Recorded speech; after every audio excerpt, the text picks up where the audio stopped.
Hello बच्चों, good morning, सत श्री अकाल, बता आप सभी को राम राम।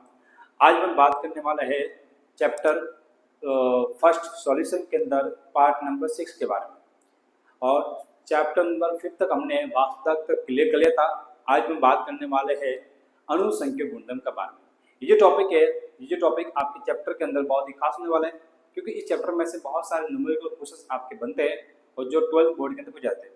ठीक है ना। तो देखिए, टॉपिक का जो नाम है वो है अणुसंख्यक गुणधर्म, और अणुसंख्यक गुणधर्म के द्वारा ही इस टॉपिक को पढ़कर ही हमको मौलिक द्रव्यमान की क्या करनी है, गणना करनी है। क्या करनी है? गणना करनी है। तो सबसे पहले हमको देखना है कि अणुसंख्यक गुणधर्म होता क्या है। अणुसंख्यक गुणधर्म होता क्या है? इसके नाम को देखकर पता चल रहा होगा कि अणुसंख्यक गुणधर्म मतलब कुछ ऐसे गुण या कुछ ऐसे विशेषता या कुछ ऐसी प्रॉपर्टीज जो कि अणुओं की किस पर डिपेंड करती हो, अणुओं की संख्या पर डिपेंड करती हो। अणुओं की संख्या पर डिपेंड करती है, उसकी प्रकृति, उसकी मात्रा, सॉरी उसकी संगठन पर निर्भर नहीं करती है। क्लियर ना। तो ऐसे गुणधर्म को अपन क्या बोलेंगे? अणुसंख्यक गुणधर्म। तो चलो लिखते हैं अपन इसके बारे में। इसकी डेफिनेशन क्या होगी? इसकी डेफिनेशन होगी कि विलयन के कुछ ऐसे गुणधर्म, विलयनों के कुछ ऐसे गुणधर्म जो उसकी मात्रा पर निर्भर करते हो। विलयनों के कुछ ऐसे गुणधर्म जो उसकी मात्रा पर निर्भर करते हो, उसकी प्रकृति पर निर्भर नहीं करते हो, वैसे गुणधर्म को अपन क्या बोलेंगे? अणुसंख्यक गुणधर्म। क्लियर ना। तो देखते हैं।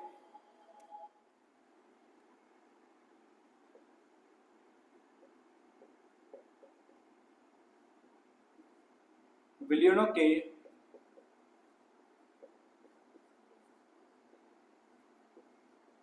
ऐसे गुणधर्म जो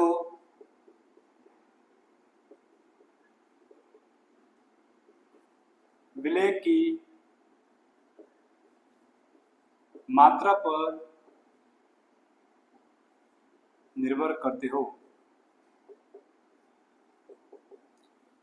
विलयनों के ऐसे गुणधर्म जो उस विलयन के अंदर जो विलय है उसकी मात्रा पर निर्भर करते हो, उसकी प्रकृति,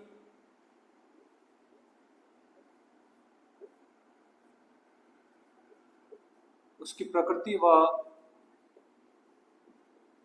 संगठन पर निर्भर नहीं करते हो।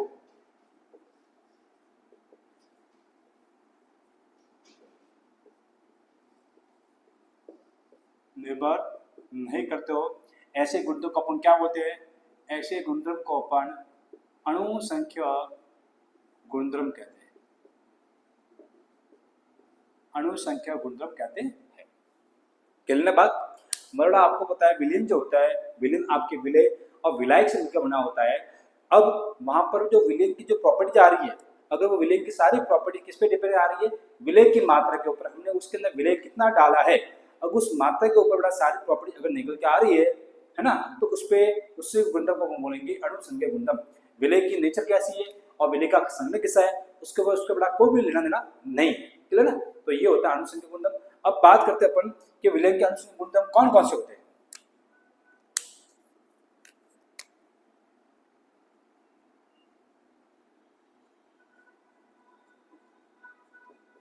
विलयनों के निम्न अणुसंख्यक गुणधर्म है।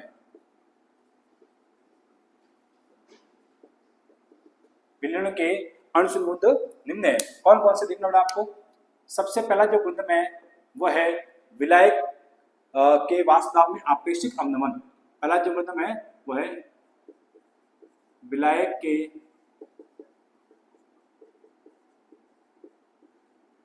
वास्तव में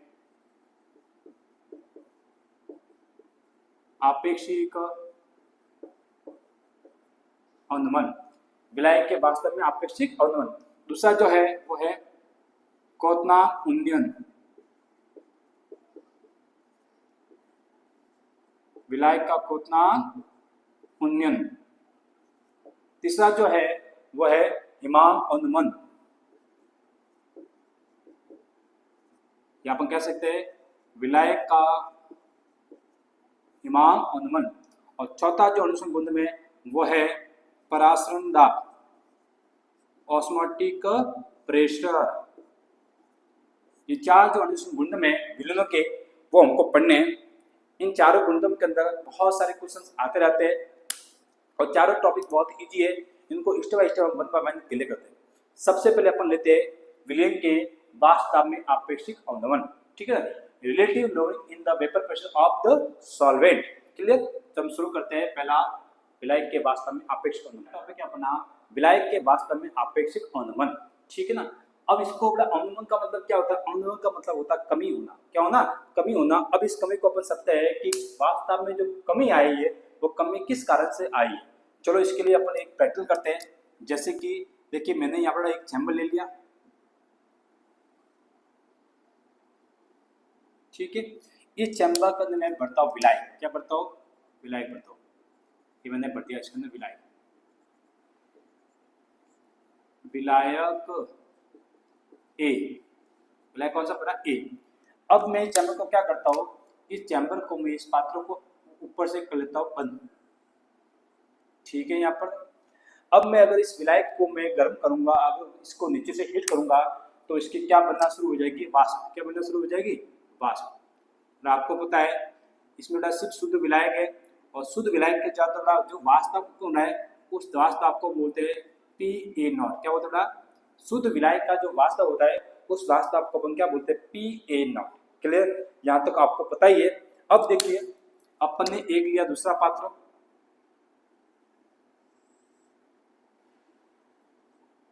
ठीक है, दूसरे पात्र के अंदर हमने भी डाला विलायक डाला,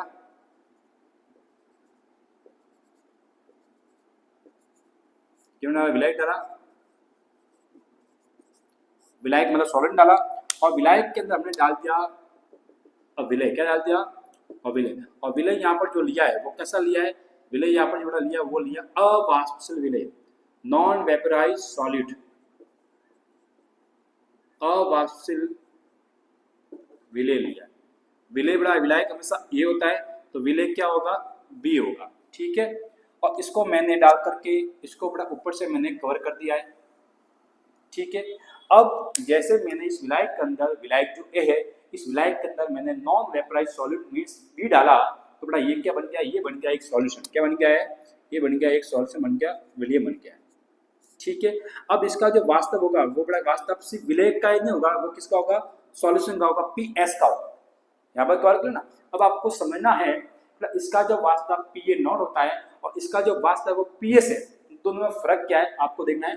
कि यहाँ पर जो विलायक है, यहाँ पर जो विलायक है इसमें पूरी सरफेस यहाँ से यहाँ तक बड़ा लगा कर इसकी शुद्ध विलायक की है, तो बड़ा इसके इस विलायक की सरफेस के हर अणु जो होते हैं जल के अणु, वो हर अणु वाष्प होकर एक वाष्प उत्पन्न कर रहे हैं, एक वाष्प आपको जनरेट कर रहे हैं। तो बड़ा यहाँ पर जो वास्तव लगेगा वो कैसा लगेगा? थोड़ा सा ज्यादा लगेगा, हाई लगेगा, क्योंकि शुद्ध विलायक का वास्तव है। और जैसे मैंने इस विलायक के अंदर एक अवाष्पशील विलय मिला दिया, अब आपको पता है ये अवाष्पशील है, तो अगर इसको मैं हीट करूंगा तो इसके ऊपर ताप का कोई प्रभाव पड़ने वाला नहीं है, मतलब ये वाष्पित होने वाला नहीं है। मतलब कुल मिलाकर के यहाँ पर जो विलय बना है, इस विलय के अंदर जो वास्तव क्रिएट होगा वो सिर्फ किसके द्वारा होगा? वो विलायक के द्वारा होगा। किस द्वारा होगा? विलायक के द्वारा, क्योंकि विलायक यहाँ पर सिर्फ वाष्पित होगा। अब यहाँ पर वास्तव PS है, थोड़ा इसकी तुलना में थोड़ा क्या हो जाएगा? कम हो जाएगा। अब कम होने का रीजन क्या है वो देखिए आप, यहाँ पर जो भी विलायक की जो सरफेस है यहाँ पर इतनी बड़ा, उस सरफेस के बीच बीच में कौन आ गए हैं? उस सरफेस के बीच बीच में अवाष्पित विलय के पार्टिकल आए हैं, जो कि इस वाष्प जो उत्पन्न हो रहा है इस वाष्प को थोड़ा क्या कर रहे हैं? कम कर रहे हैं। क्या कर रहे हैं? बड़ा कम कर रहे हैं। तो इसका वाष्प जो होता है वो शुद्ध विलायक की वाष्प की तुलना में क्या होता है? कम होता है। क्या होता है? कम होता है। अब शुद्ध विलायक की वाष्प की तुलना में जो विलायक में कमी आई, इस कमी को अपन क्या बोलते हैं? आपेक्षिक अवनमन। क्या बोलते हैं? आपेक्षिक अवनमन। तो देखिए बड़ा वास्तव अवनमन क्या निकल के आएगा? वास्तव अवनमन ज्यादा किसका? शुद्ध विलायक का वास्तव ज्यादा होता है, तो बड़ा ये आ गया PA0 माइनस। अब शुद्ध विलायक के अंदर जैसे मैंने अवाष्पित विलय मिलाया तो इसका वास्तव इस शुद्ध विलायक की तुलना में क्या हो गया? कम हो गया, जो कि PS है। बड़ा ये PS इसका कम हो गया है, तो PA0 माइनस PS ये इसका क्या है? यह है इसका वास्तव अवनमन। क्या है इसका? वास्तव अवनमन। क्लियर ना? आपको पता है ABA0 जो कि शुद्ध विलायक का होता है, और शुद्ध विलायक का वास्तव हमेशा क्या होता है? ज्यादा होता है। और बड़ा जैसे ये विलय बन जाएगा, और विलय के अंदर भी आपको देखना है कि कैसा विलय है आपका? अवाष्पशील। तो अवाष्पशील विलय होने के कारण इसके वास्तव में क्या आती है? कमी आती है। मतलब शुद्ध विलायक की तुलना में विलेन का जो वास्तव होता है वो क्या होता है, कम होता है। तो यहाँ पर देखिए अपन लेते हैं, माना कि एक विलायक ए, विलायक कौन सा, ए, माना कि एक विलायक ए जिसमें अवाष्पशील विलेय बी को मिलाते हैं। माना कि एक विलायक ए जिसमें अवाष्पशील विलेय बी को मिलाते हैं। अब देखिए बेटा, यहाँ पर जो शुद्ध अवस्था में है विलायक का वास्तव कितना होगा, तो यहाँ देखते हैं, शुद्ध अवस्था में विलायक का वास्तव, शुद्ध अवस्था में विलायक का वास्तव कितना होगा, जब बड़ा विलायक सिर्फ प्योर विलायक ही होता है तो उसके द्वारा जो वास्तव क्रिएट होगा वो होगा Pa0। क्या होगा, Pa0। तो शुद्ध वास्तव में विलायक का वास्तव कितना होगा, Pa0। और यहाँ पर विलेन का जो वास्तव है वो कितना होगा, Ps। विलेन का जो वास्तव है वो निकल के सामने आएगा Ps। क्योंकि Ps का मतलब क्या होता है, सॉल्यूशन। क्या होता है, सॉल्यूशन। अब देखिए,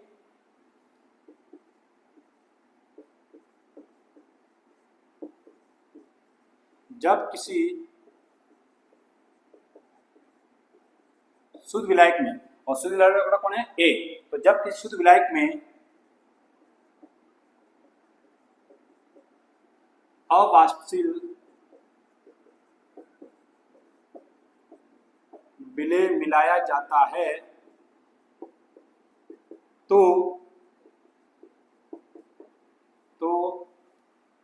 शुद्ध विलायक की तुलना में,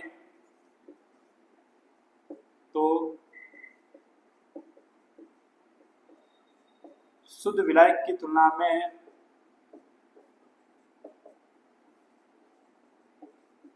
उसके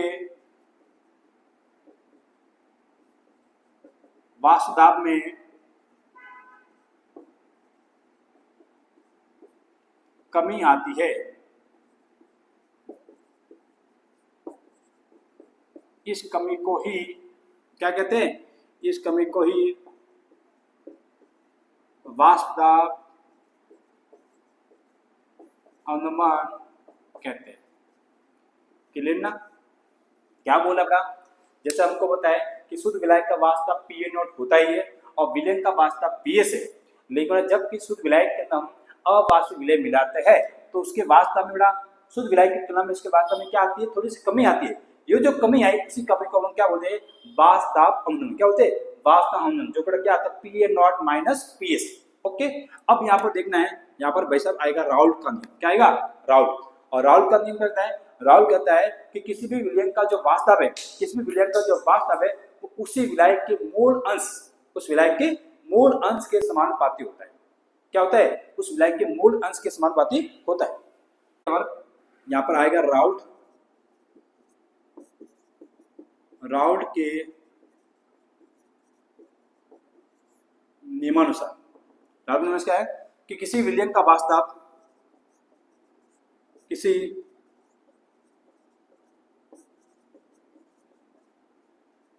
विलयन का वास्तव, किसी विलयन का वास्तव, विलयन का वास्तव क्या होता है, Ps होता है। क्या होता है, Ps। किसी विलयन का वास्तव Ps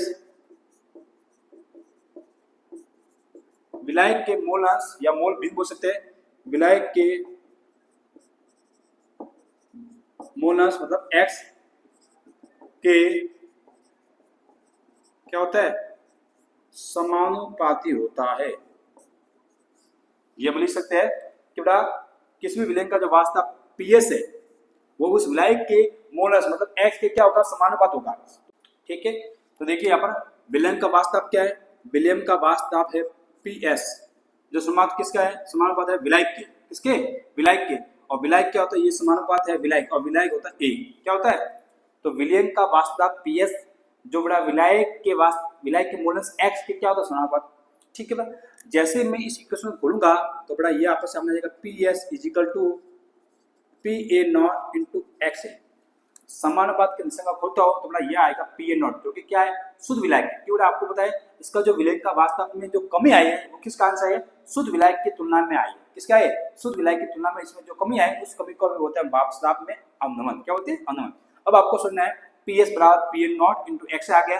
अब आपको यहाँ पर देखना है कि बड़ा जो एस ए जो होता है और एक्स बी, ए का जो मोलंस है, एक बड़ा कौन है, विलायक है, विलायक ए का जो मोलंस और विलय बी का मोलंस, इन दोनों को बड़ा अगर योग किया जाए तो अपने इन दोनों के योग को अपन क्या मानते हैं, इकाई मानते हैं। क्या मानते हैं, इकाई मानते हैं। Clear sir.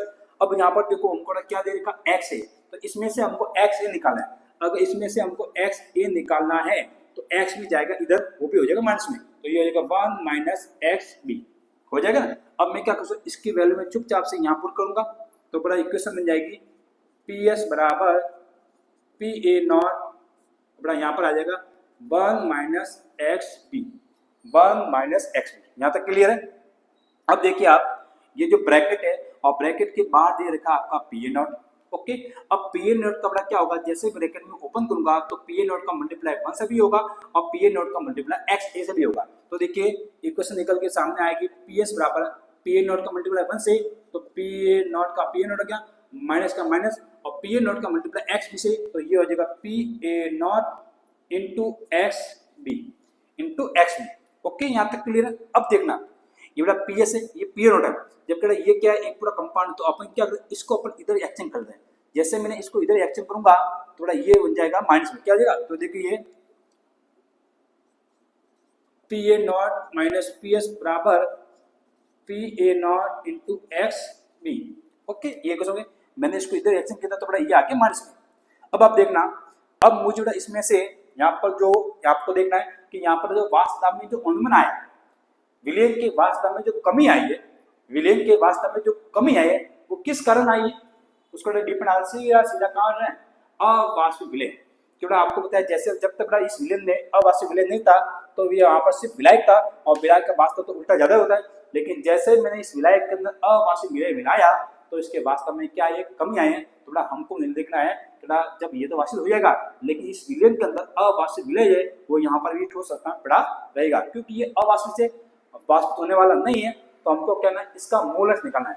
तो बड़ा मोलस बी कौन है, विलय, इसका मोलस निकालना है। तो अगर एक्स बी का हमको मोलस निकालना है तो पी ए नॉट चला जाएगा इसके अपॉन में, तो देखो इक्वेशन बन जाएगा आगे एक्स बी हमको निकालना है, एक्स बी हमको निकालना है तो पी ए नॉट चला जाएगा इसके नीचे, तो ये आ जाएगा एक्स बराबर P A not minus P S, P A not minus P S upon P A not, यही वाला पी ए नॉट। तो ये बन के आपकी इक्वेशन, ये बन के आपकी इक्वेशन।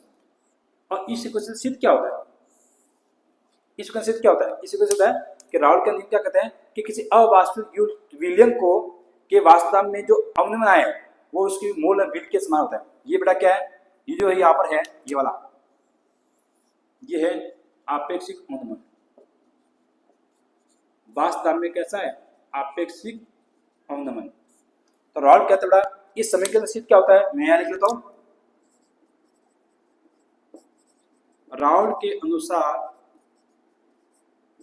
राउल के अनुसार, राउल के अनुसार किसी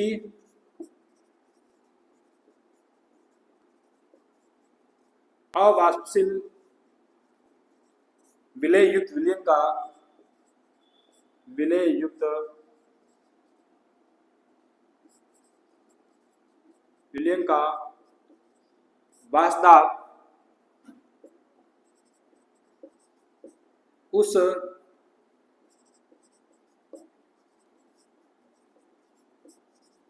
विलय के मूलस,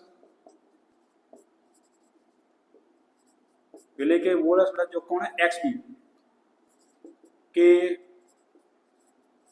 बराबर होता है। ठीक है, तो यहाँ पर देखा ये जो बात किस पे लागू होती है, ये बात लागू होती है इसके ऊपर।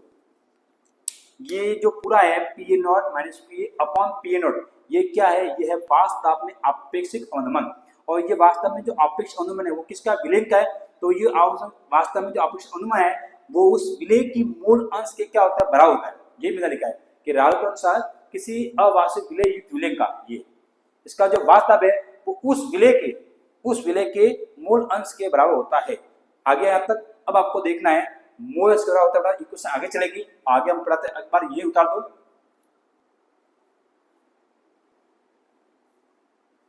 बेटा इक्वेशन जो बड़ा अपने सामने आई थी वो क्या थी, P A not minus P S upon P A not बराबर एक्स, यह आई थी बड़ा।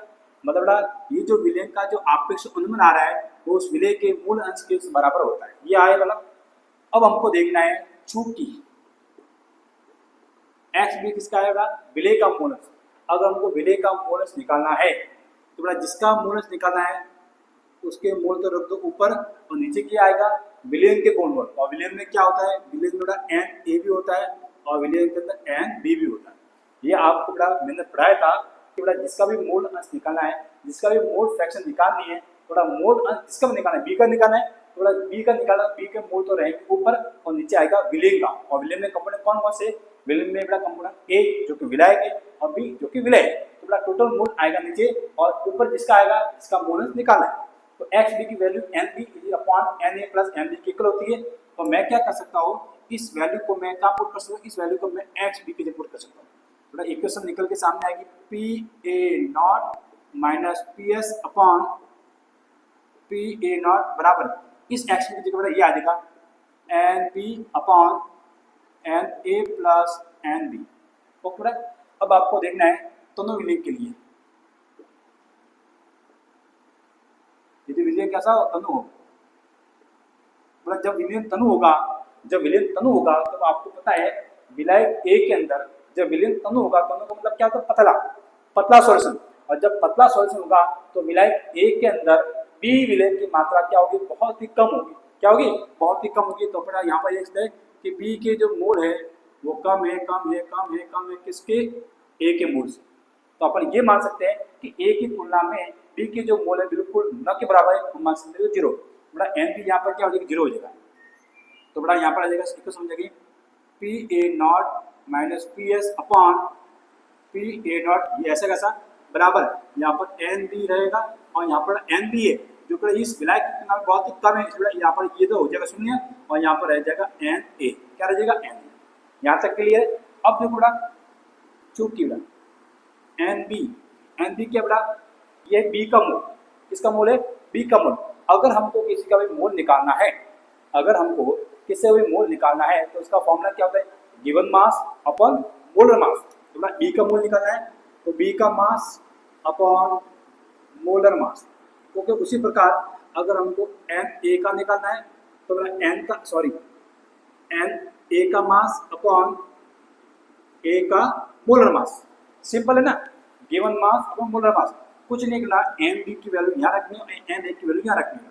तो देखिए P A not minus P S upon P A not बराबर एन बी की वैल्यू रखना, आपको डब्ल्यू बी रखना है। तो ये मैंने रख दिया W B upon M B, ठीक है। और अपॉन में आ जाएगा, अपॉन में आ जाएगा एन ए, एन ए का वैल्यू क्या है, W A upon M A. यहाँ तक क्लियर। अब इसको मल्टीप्लाई करना पड़ेगा, मल्टीप्लाई करने में क्या आएगा, देखो P A not minus P S upon P A not बराबर यहाँ पर एम बी, देखो डब्ल्यू ऊपर रहेगा, क्या रहेगा, डब्ल्यू बी ऊपर का ऊपर रहेगा, डब्ल्यू बी ऊपर रहा और यहाँ का एम ए वो चला जाएगा ऊपर, तो ये आ जाएगा एम ए। एम बी का आ जाएगा नीचे, नीचे आएगा, ये आएगा एम बी इंटू या आएगा डब्ल्यू ए। अगर बच्चों आपको इस तरह से नहीं आता तो आप इसको एक तरीका और भी है, तो क्या क्या है, ये देखो W B upon M B, ये मैंने रख दिया यहाँ पर, बराबर आपको रखना है W A upon M A, इसको कर दो क्रॉस मल्टीप्लाई, तो डब्ल्यू बी चला जाएगा M A, W B into M A ये आ गया और एम बी इंटू डब्ल्यू ये आ गया। सिंपल है कि नहीं। तो आप ऐसे भी कर सकते हो अगर इसमें आपको दिक्कत आ रही है तो। अब देखिएगा ये फॉर्मूला आ गया।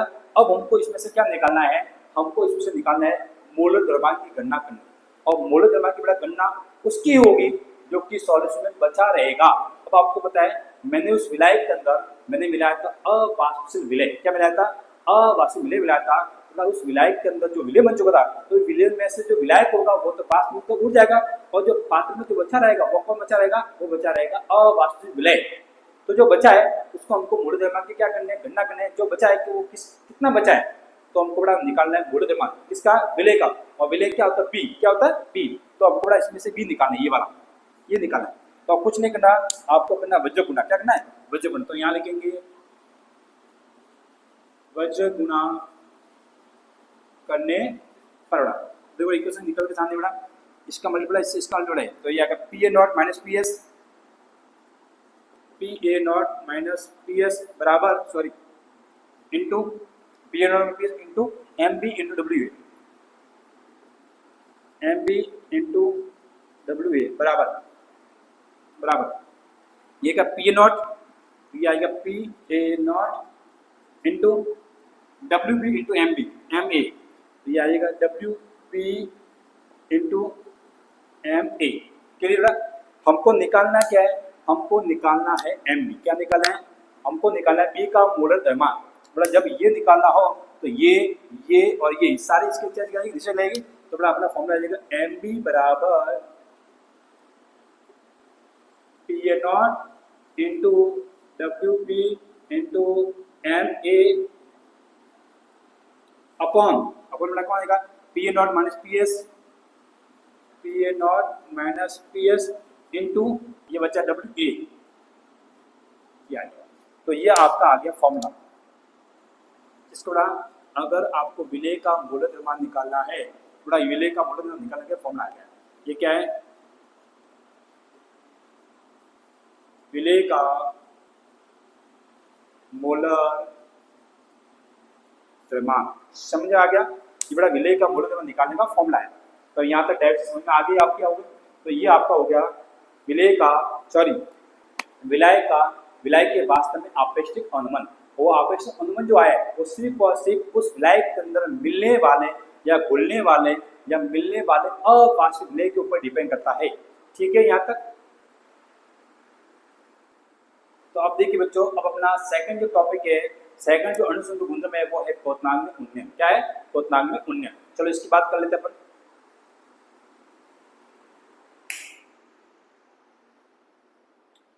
तो देखो ना क्वथनांक में उन्नयन, यहाँ पर एक वर्ड आया उन्नयन। उन्नयन वर्ड का मतलब होता है वृद्धि होना। जैसे कि अवनमन आया था, अवनमन का मतलब क्या होता है, कमी होना होता है, उसी प्रकार उन्नयन का मतलब होता है वृद्धि होना। उन्नयन आपने पढ़ा 10th क्लास में मैथ्स में पढ़ा होगा। अवनमन कौन, मतलब झुका हुआ कौन, उन्नयन कौन, मतलब उठा हुआ कौन। तो इस प्रकार से उन्नयन और अवनमन ये की कमी और वृद्धि को दर्शाते हैं। और हमको पढ़ना है क्वथनांक में उन्नयन। एक क्वथनांक में उन्नयन पढ़ने से पहले पढ़ना पड़ेगा हमको पढ़ा क्वथनांक क्या होता है, क्या होगा, क्वथनांक बिंदु क्या होता है। तो सबसे पहले पढ़ेंगे क्वथनांक बिंदु।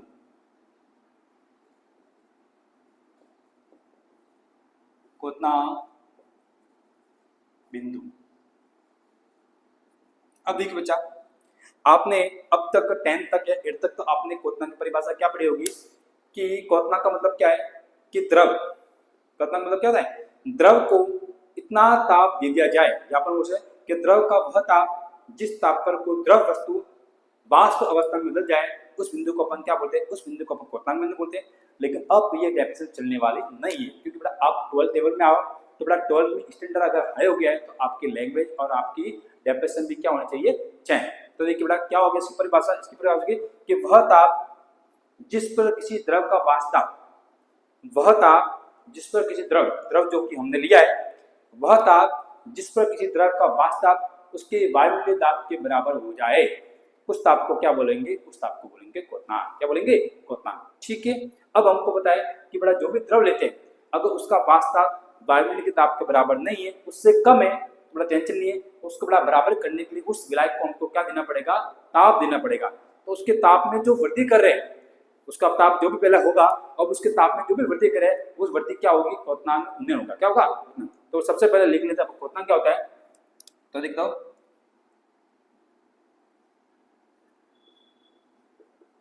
वह ताप जिस पर किसी द्रव का वाष्प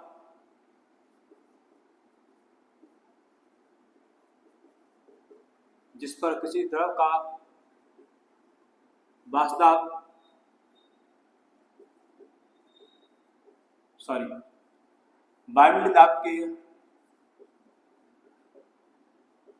वायुमंडलीय दाब के बराबर हो जाए, बराबर हो जाए, उसे क्या कहते हैं? उसे क्वथनांक कहते हैं, उसे क्वथनांक बिंदु कहते हैं।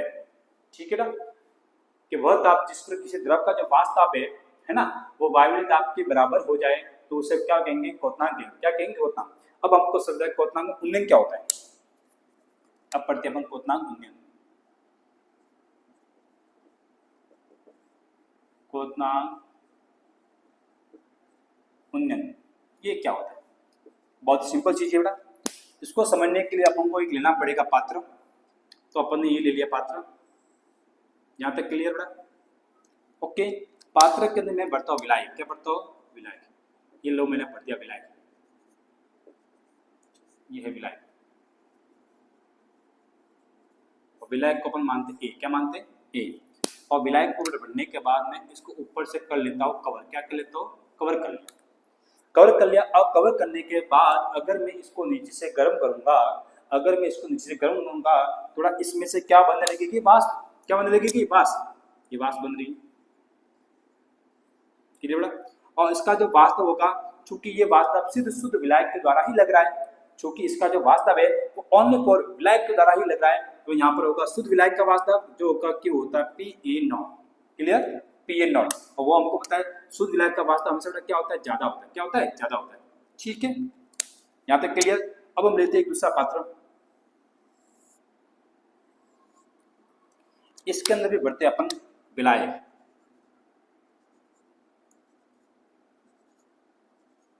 ये भर दिया मैंने विलायक ए। अब विलायक का ए बनने के बाद मैं इसके अंदर भरता हूं एक विलय। जो विलय कैसा है? वो विलय है अवाष्पशील। तो यहां भरता हूं मैं अवाष्पशील विलय, इसको अपन कहते हैं बी। ठीक है ना? तो ये तो बन गया है विलयन। क्या बन गया है? और विलयन का वास्तव होता है PS। इसको ऊपर से मैंने कर लेता हूं बन। अब इसको अगर मैं वाष्पित करूंगा, अगर इसको मैं ताप दूंगा, थोड़ा इसके ताप में, अब आप सोचो कॉमन सी बात है, ये सिर्फ पानी है। ये सिर्फ क्या है? पानी है। और पानी के अंदर हमने कुछ मैटर मिला दिया है, चाहे नमक मिलाओ, चाहे नमक तो वाष्पित हो गया, जैसे मैंने मिला दी मिट्टी। क्या मिला दिया? मिट्टी। मिट्टी कैसे बना? अवाष्पित। थोड़ा जैसे मैंने इस पानी के अंदर उस विलायक के अंदर मिट्टी मिलाई तो वो बन गया है विलयन। वो बन गया है विलयन। एक तरफ हमारे पास मिट्टी वाला विलयन है और एक तरफ हमारे पास साफ पानी का विलयन है। दोनों को मैं गर्म कर रहा हूँ। थोड़ा इसको गर्म करूंगा तो इसका वास्तव ज्यादा होगा, ठीक है? जब थोड़ा इसको गर्म करूंगा थोड़ा इसका वास्तव कम हो रहा है। आपको पता है इसकी तुलना में इसका वास्तव क्या आता है? इसकी तुलना में इसका वास्तव कम होता है। कम होता है बिल्कुल। थोड़ा इसका वास्तव मुझे वायुमंडलीय दाब के बराबर करना है। इसका वास्तव मुझे वायुमंडलीय दाब के बराबर करना है। थोड़ा वायुमंडलीय दाब के बराबर थोड़ा मान लो मैंने इसको टेम्परेचर दिया, जो भी टेम्परेचर दिया होगा आप देखो ना, टेम्परेचर इसका हो गया 100 डिग्री सेल्सियस। 100 डिग्री सेल्सियस ये तो वाष्पित हो जाएगा, मतलब इसका वास्तव तो PN0 वायुमंडलीय दाब के बराबर हो जाएगा। लेकिन जैसे मैं इसको 100 डिग्री सेल्सियस दूंगा तो बड़ा इसका वाष्प बनना शुरू नहीं होगी। क्यों? क्योंकि विलयन है और विलयन का बड़ा वास्तव इसकी तुलना में क्या होता है? कम होता है। तो बड़ा मुझे इसका वास्तव है, मुझे जो इसका वास्तव है वो वायुमंडलीय दाब के बराबर करना है। और वायुमंडलीय दाब के बराबर करने के लिए बड़ा मैं इसको अधिक ताप देना पड़ेगा। क्या देना? इसका जो भी ताप 100 डिग्री है उससे भी उससे अधिक ताप देना पड़ेगा। तो जब ताप 100 से बढ़ करके, जब ताप 100 से बढ़कर लगभग 150 डिग्री हो जाएगा तब इसका दाब जो है वो वायुमंडलीय दाब के बराबर हो जाएगा। तो अब इस ताप में बड़ा, इस ताप में जो परिवर्तन आया, पहले ताप का परिवर्तन कितना था? पहले ताप था 100 डिग्री, अब 100 डिग्री ताप था, तब इसका वास्तव वायुमंडलीय दाब के बराबर नहीं था। लेकिन मैंने बड़ा इसको अधिक ताप दे करके, मैंने इसको एक्स्ट्रा ताप दे करके इसका दाब जो है वायुमंडलीय दाब के बराबर क्या है? बड़ा ताप में जो भी ये वृद्धि आई है 100 से 150 हुआ है, जो भी हुआ होगा इस ताप में जो भी वृद्धि आई, इस वृद्धि को अपन क्या कहते हैं? क्वथनांक उन्नयन। क्या कहते हैं? क्वथनांक। इसका क्वथनांक 100 ही था, इसका क्वथनांक तो 100 ही था, लेकिन चूंकि विलयन है तो विलयन का वास्तव हमेशा शुद्ध विलायक की तुलना में क्या होता है? कम होता है। और इसका कम होता है, इसलिए इसका जो वास्तव है वो वायुमंडलीय दाब के बराबर करने के लिए मुझे अधिक ताप की आवश्यकता होती है। और जो भी ताप मैंने अधिक दिया है उसे अधिक ताप को अपन क्या कहते हैं? क्वथनांक कहते हैं। क्या कहते हैं? क्वथनांक उन्नयन कहते हैं। क्लियर? तो आपको समझ आ गया होगा। मतलब कुल मिलाकर यहाँ पर इसका PS क्या, इसका ताप क्या होता है कम, और इसका ताप क्या होगा टीबी, और इसका ताप क्या होगा, इसका ताप होगा टीबी नॉट। क्या होगा टीबी नॉट। टीबी बेटा क्या है बॉइलिंग, क्वथनांक को क्या कहता है बॉइलिंग, बॉइलिंग टेम्परेचर। जो बेटा यहाँ पर शुद्ध विलायक क्या है नॉट लिख दिया, बेटा ये विलय का इसलिए टीबी लिख दिया। ओके, अब आपको बताएं कि बेटा शुद्ध विलायक इसका तो ताप टीबी क्या होगा सर कम होगा। सर इसको बड़ा गर्म करने के लिए, इसका वाष्प दाब वायुमंडलीय दाब के बराबर करने के लिए इसको बड़ा अधिक ताप की आवश्यकता होती है 100 से स्टार। इसके बड़ा इसका जो बॉइलिंग पॉइंट होगा वो क्या होगा अधिक होगा इसके कंपेयर में। मतलब अपन समझ सकते हैं कि जो वाष्प दाब होता है वो सर बॉइलिंग की या क्वथनांक के क्या होता है विपरीत पॉइंट होता है। देखो बड़ा शुद्ध विलायक का वाष्प दाब ज्यादा है, थोड़ा इसका जो बॉइलिंग पॉइंट है इसका क्वथनांक वो क्या है कम है। यहाँ पर देखिए विलयन का वाष्प दाब कम है, थोड़ा इसका जो बॉइलिंग पॉइंट है वो क्या है ज्यादा। हम कह सकते हैं कि एक दूसरे क्या होता है विपरीत अनुपाती होते हैं। तो बड़ा इसकी परिभाषा क्या बनेगी, इसकी परिभाषा कि किसी विलायक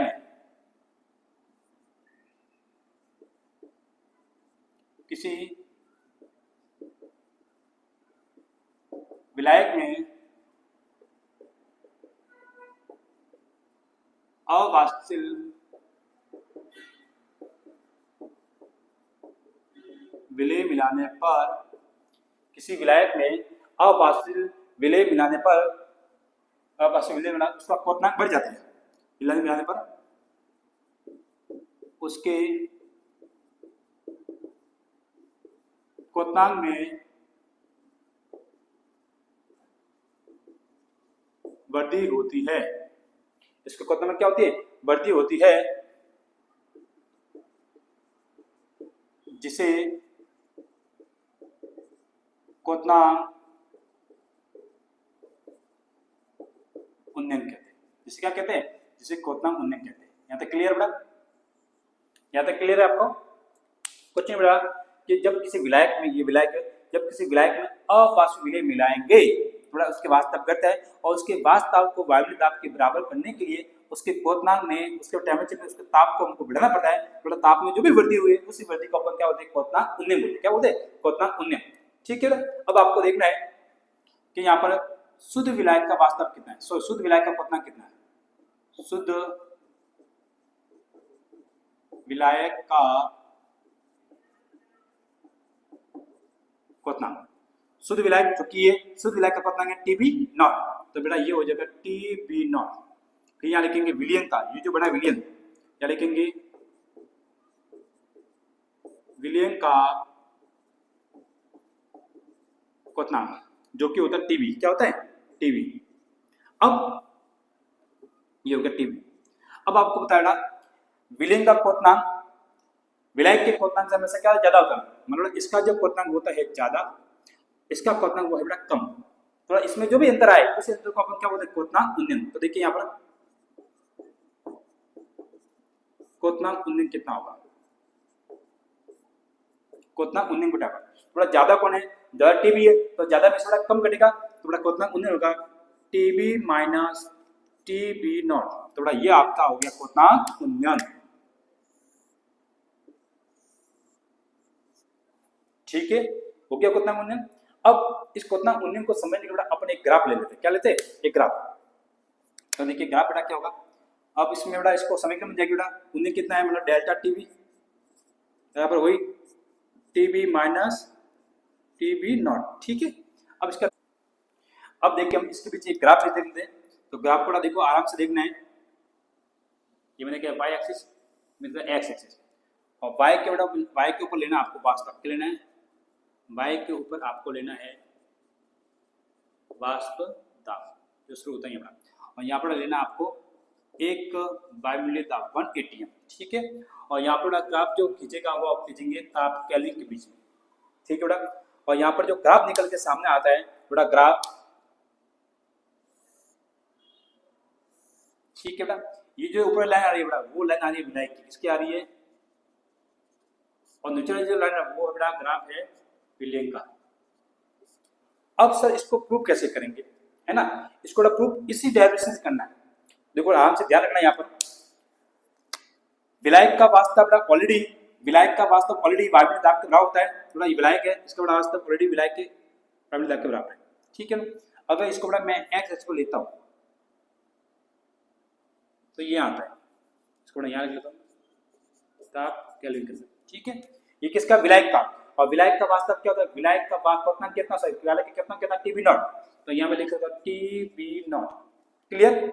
अब देखना विलयन का तो वास्तव सर ये वाला है, विलयन का तो वास्तव ये, लेकिन मुझे बड़ा विलयन का वास्तव इसकी तुलना में क्या है, कम है। देखो बड़ा विलयन का वास्तव यहाँ पर है, विलयन का वास्तव यहाँ पर है, और विलायक का वास्तव यहाँ पर है, और विलायक का वास्तव ऑलरेडी, विलायक का वास्तव ऑलरेडी वायुमंडलीय दाब के बराबर है, लेकिन विलयन का वास्तव वायुमंडलीय दाब के बराबर नहीं, उससे थोड़ा सा नीचे।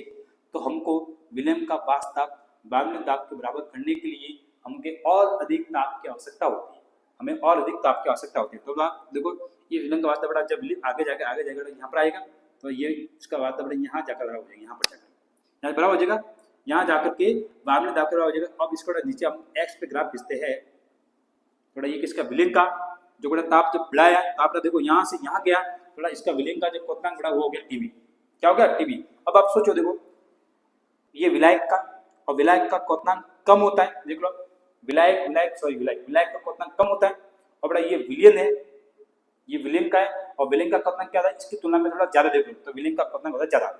अब इसके अंदर जो भी ताप में ये वृद्धि हुई है वाली, यहाँ से यहाँ तक ताप बढ़ा है, इस वृद्धि को हम बोलते हैं डेल्टा टीवी, और इसी को कहते हैं क्वथनांक उन्नयन। क्या कहते हैं, क्वथनांक उन्नयन। समझ आ गया आपको ग्राफ, ठीक है ना। ये जो ग्राफ है इस ग्राफ को अच्छे समझना है। अब हम पढ़ते हैं इसकी डेरिवेशन।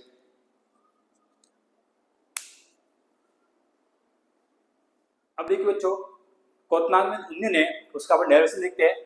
अब आपको देखना है क्वथनांक में जो भी उन्नयन आ रहा है वो उसके वास्तव में तो ना, आपको पता है देखो विलायक का वास्तव क्या होता है, अधिक होता है। अब विलायक का अगर वास्तव अधिक है तो उसका क्वथनांक क्या है, कम है। उसकी तरफ बड़ा दूसरी तरफ देखा है, विलयन का अगर वास्तव कम है तो उसका क्वथनांक क्या होता है, ज्यादा होता है। मतलब कुल बोला जाए कि क्वथनांक में जो भी उन्नयन आ रहा है टीबी से टीबी नॉट, क्वथनांक में जो भी उन्नयन आ रहा है वो उसके वास्तव के परिवर्तन के समानुपाती होता है। क्लियर ना। तो देखिए यहाँ पर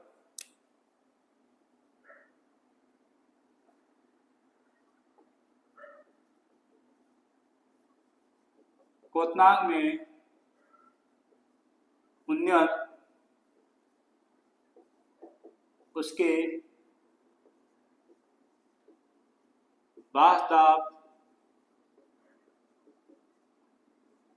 परिवर्तन के समानुपाती होता है, ठीक है ना। क्वथनांक में उन्नयन है, और क्वथनांक में उन्नयन को क्या बोलते हैं, क्वथनांक में उन्नयन को बोलते हैं डेल्टा टीबी।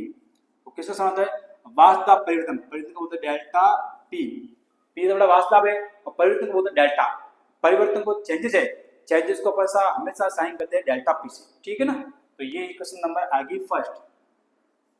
अब वापस अपना आता है राहुल भैया, और राहुल क्या कहते हैं, राहुल के नियमानुसार राहुल बड़ा क्या कहता है, राहुल बड़ा आपको बताइए क्या कहता है कि किसी वास्तव में अणु बना रहा है, वास्तव में जो अणु बना है वो उसकी मूल बेंस के क्या होता है, वो उसकी मूल अंश के समानुपाती होता है। क्या आपको पता है मूल अंश मतलब किस बड़ा, बी, विलय, विलय जो कि हमने मिला था अवाष्पशील, क्योंकि उसी के कारण उसकी वास्तव में क्या है कमी। तो यहाँ पर लिखते हैं राहुल के नियमानुसार वास्तव में अमन, वास्तव में अमन उस विलय के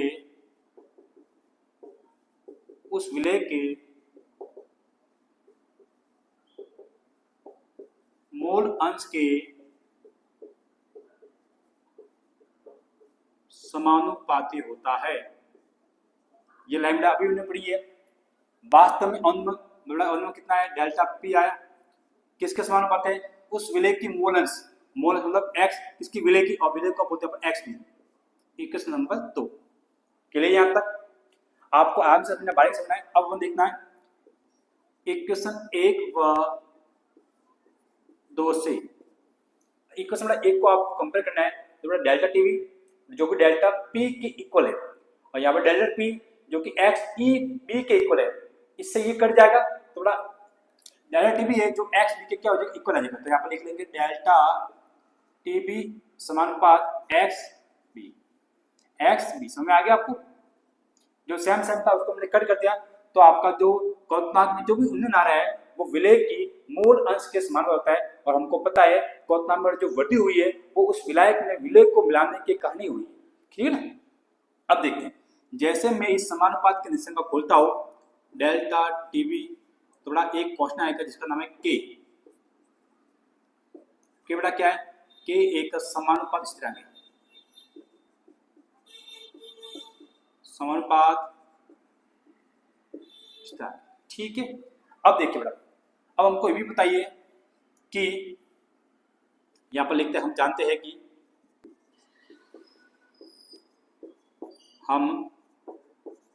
हैं कि एक्स बी जो होता है, अगर हमको बी का मोलस निकालना है, तो जिसका भी मोलस निकालना है उसके मोल तो रहेंगे ऊपर, सी के बी के मोल रहेंगे ऊपर, और नीचे आएगा कुल मोल Na प्लस Nb। समझ, अभी मैंने बेटा समझाया भी था आपको वास्तव अनुमान के अंदर कि जिसका भी अगर आपको मोलस निकालना है तो उस विलय के, अगर विलय का मोल निकालें तो विलय के मोल रहेंगे ऊपर और नीचे आएंगे कुल मोल। तो बेटा मैं क्या कर सकता हूँ, इसकी जो ये वैल्यू इसको मैं पुट करता हूँ, इस एक्स बी की जगह पुट कर सकता हूँ, तो समीकरण आपके निकल के सामने आएगी डेल्टा टीवी बराबर के इंटू बेटा के इंटू एक्स बी की जगह ये आएगा N B upon N A plus N B. ठीक है। अब देख लेते हैं, मान लो अगर विलयन कैसा तनु है, क्या लिखते हैं, तनु विलयन के लिए। अब आपको पता है अगर विलयन तनु होगा, अगर विलयन पतला होगा तो पतले विलय के अंदर, पतले विलयन के अंदर विलायक तो होगा ज्यादा, और उसकी कंपेयर के अंदर विलय क्या होगा, बहुत ही कम। तो यहाँ पर लिख सकते हैं कि तनु विलयन के लिए जो एन बी है वो कम है एन ए की कंपेयर में। सिंपल है कि नहीं, मतलब बी का जो विलय है उसका मोल विलायक ए की मोल की तुलना में बहुत ही कम है, तो पर हम मान सकते हैं एन बी कितना हुआ, हम मान सकते हैं एन बी लगभग नगण्य है, जीरो है। तो ये जो एन बी बड़ा जीरो हो जाएगा, तो इक्वेशन आपकी आ जाएगी डेल्टा टी बी बराबर के का के इंटू का इंटू एन बी अपॉन ये हो जाएगा जीरो, तो यहाँ पर बच जाएगा एन ए, क्या बच जाएगा एन। ठीक है। अब देखिए, हम जानते हैं कि सब कुछ आपको जानना पड़ेगा, हमको बड़ा चाहिए बी के मूल, क्या चाहिए बड़ा, बी के मूल, हमको वो बी के हमको मूल निकालना है। जिसका मूल निकालना है तो आपको पता है given mass upon molar mass, तो given mass upon molar mass किसका निकाल, बी का निकालना है, तो W B upon M B, है ना। उसी प्रकार अगर हमको ए के मोल निकालने हैं तो वही given mass upon molar mass, किसका बड़ा गिवन मास किसका, ए का गिवन मास अपॉन ए का मोलर मास। ठीक है।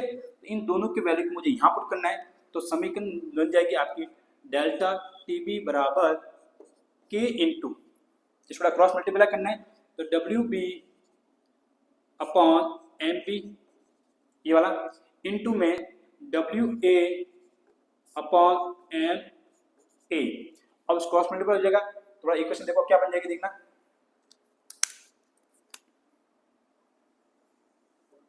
इसको इक्वेशन में लगता हूँ, देखा डेल्टा टीबी का डेल्टा टीबी बराबर के का K into okay W B का मल्टीप्लाई एम एस, तो ये हो जाएगा W B into M A upon में M B into W A, तो ये हो जाएगा M B into W A. ये आ गया इक्वेशन। ओके बेटा, यहाँ तक क्लियर है, वजह गुणा क्या कुछ नहीं किया। अब देखना यहाँ पर आपको एक तो हमको के और एम ए, के और एम ए को के भी स्थिरांक मानने पर। ओके बेटा, हम क्या करते हैं, हम यहाँ पर ये जो के है और यहाँ पर जो एम ए, इन दोनों को बड़ा मिला करके अपन क्या मानते हैं, इन दोनों को मिला करके अपन एक कांस्टेंट मानते हैं जिसका नाम है केबी। क्या आता है केबी, के बड़ा क्या है, ये तो कांस्टेंट है, बी बड़ा किसका, वॉल्यूम का, पुनिंग का। तो देखो समीकरण आपकी बन जाएगी डेल्टा टीबी बराबर इसको बड़ा मान लिया हमने केबी, तो ये आ जाएगा केबी अपन में क्या आएगा डब्ल्यू बचा है, ये आ जाएगा डब्ल्यू बी, नीचे बच गया M B into W A. ठीक है ना। अब देखना बड़ा ये कौन है, विलायक। अगर यदि विलायक किसमें हो, यदि विलायक ग्राम में हो, यदि विलायक ग्राम में हो तो 1000 से क्या देना पड़ेगा, 1000 से भाग देना होगा। ये तो आपको पता ही बेटा, मोल के अंदर अगर आपका विलायक का द्रव्यमान किसमें होना चाहिए बेटा, विलायक का मूल लताक के अंदर, मूल लता होते ना बेटा, विलायक 1 केजी विलायक के अंदर, 1 केजी विलायक के अंदर घुले हुए विलायक के मोलों की संख्या, तो विलायक का द्रव्यमान होना चाहिए हमेशा केजी में, लेकिन अगर विलायक का द्रव्यमान कितने दे रखा हो, ग्राम में दे रखा हो, तो आपको 1000 का देना पड़ेगा डिवाइड। थोड़ा जैसे मैं इसके अंदर 1000 का डिवाइड दूंगा, तो 1000 का चला जाएगा ऊपर, तो इक्वेशन आपकी बन जाएगी डेल्टा टीबी बराबर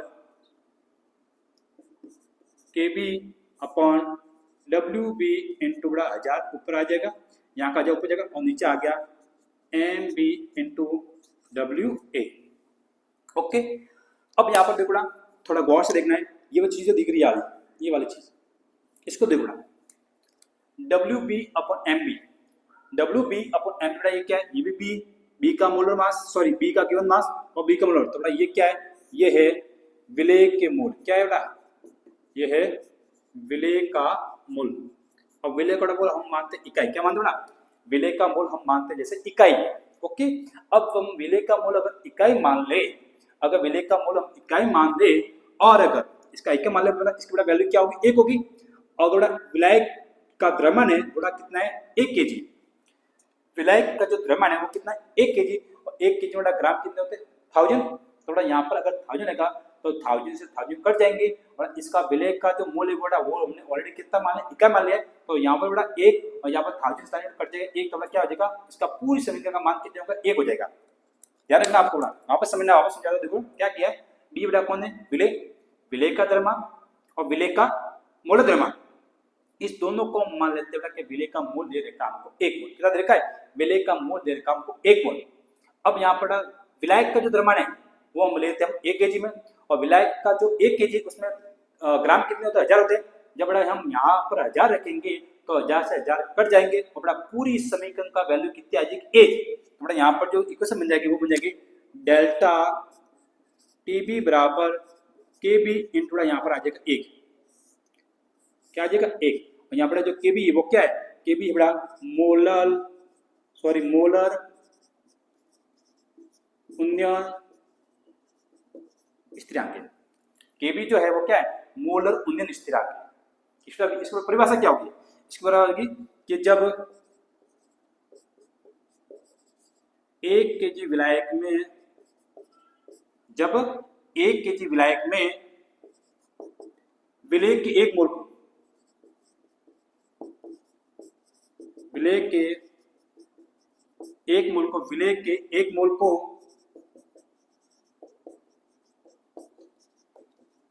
बोला जाता है, तो उसे तो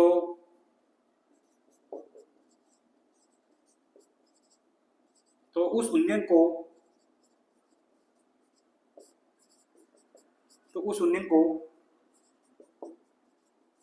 मोलर उन्नयन कहते हैं। क्या कहते हैं, उस उन्नयन को मोलर उन्नयन कहते हैं, ठीक है ना। क्या देखा कि जब 1 केजी विलायक में, जब 1 केजी विलायक में विलेय की 1 मोल को घोला जाता है, तो बड़ा हमको बड़ा इसकी पूरी यूनिट क्या हो जाएगी, 1 हो जाएगी, तो उसे क्या कहेंगे, केबी, मोलर उन्नयन के, क्या कहेंगे, मोलर उन्नयन। ओके, अब देखना आप थोड़ा सीधा, आप थोड़ा यहाँ देखना है, W B into 1000 M B into M A, ये बड़ा किसके इक्वल है, इसको सोचना है। देखो आपको देखना है, यहाँ पर हम जानते हैं कि क्या जानना कि W B upon M B into में 1000 इंटू डब्ल्यू ए बड़ा, ये पूरी बड़ा यूनिट एम, स्मॉल एम, जिसको अपन कहते हैं मोल लता, इसके इक्वल है कि नहीं बड़ा। आप देख लो ना यहाँ पर कि बड़ा विलायक का द्रव्यमान केजी में, उसमें घुले हुए विलेय के मोल, विलायक का द्रव्यमान देखो, विलायक कौन है, ए, तो विलायक का द्रव्यमान केजी में, उसमें घुले हुए विलेय के मोल, विलेय मतलब बी, बी गिवन मास अपन मोल मास, तो विलायक का द्रव्यमान केजी में, उसमें घुले हुए विलेय के मोल को अपन क्या कहते हैं, मोल लता कहते हैं। क्या कहते हैं बड़ा, ये जो पूरी इक्वेशन है ये वाली, इसको हम क्या मान सकते हैं, स्मॉल एम। अगर मैं इस पूरी को स्मॉल एम मान लूं, अगर पूरी इसको स्मॉल एम मान लूं, तो इक्वेशन निकल के क्या आएगी सामने बड़ा, यहाँ पर देखिए डेल्टा टी बी बराबर के बी बेटा इसको बेटा जगह क्या आ जाएगा m इंटू आ जाएगा m, तो बेटा ये आपका फॉर्मूला बन जाएगा। यहां तक क्लियर है। अब देखो अगर इसमें से आपको अगर पूछ ले, अगर इसमें से आपको पूछ ले जैसे कि मैंने इस विलायक के अंदर क्या डाला था, मैंने विलायक में डाला था अवाष्पित पदार्थ डाला था।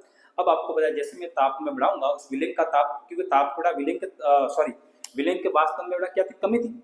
शुद्ध विलायक की तुलना में विलेन का जो वास्तव वो कम था, तो उस विलेन का वास्तव मुझे वायुमंडलीय दाब के बराबर करने के लिए मुझे और अधिक ताप बढ़ाना पड़ेगा, और जैसे मैं और अधिक ताप बढ़ाऊंगा तो उस विलेन के अंदर जो विलायक होगा वो तो वास्तव को उड़ जाएगा, लेकिन जो अवाष्पित पदार्थ है वो वही उस पात्र में बचा रहेगा। तो जो अवाष्पित पदार्थ बचा है उसका मुझे क्या निकालना है, मोलर द्रव्यमान। तो अवाष्पित पदार्थ को अपन क्या कहते हैं बी, और उसका मोलर द्रव्यमान मतलब एम, मतलब हमको निकालना एम बी। तो देखिए यहाँ पर ये जो फॉर्मूला है ये वाला, इसमें से मुझे अगर एम बी निकालना है,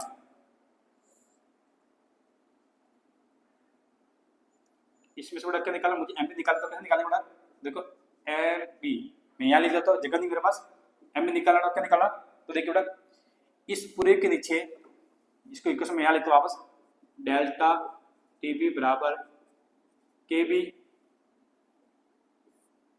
into W B into 1000 upon M B into W A. अगर बेटा मुझे इस पूरे इक्वेशन में से बी का मोलर द्रव्यमान निकालना है, बी का निकालना, तो इसको मैं यहाँ लाऊंगा और ये यहाँ आ जाएगा, तो आपका मोलर द्रव्यमान हो जाएगा एम बी बराबर ऊपर तरफ के बी ऐसे कर जाएगा के B into W B into 1000, और नीचे वाला इस एम बी की भाग या बाहर, तो एम बी की जगह आ जाएगा डेल्टा टी बी, तो ये आएगा delta T B into W A. थोड़ा ये इक्वेशन आपके निकल कर सामने आ जाएगी अगर हमको विलेय का मोलर द्रव्यमान ज्ञात करना है तो। ठीक है, ये क्या है, ये है विलेय का मोलर द्रव्यमान। विलेय का मोलर द्रव्यमान यहां तक क्लियर बेटा, आपको अच्छे समझ में आ गया। अगर आपको समझ में आ गया है तो आज के लिए इतना ही, बाय बाय, टेक कर। अब हम अगले वीडियो के अंदर हम डिस्कस करेंगे हिमांक अनुमान के बारे में और परासन दाब के बारे में। क्लियर।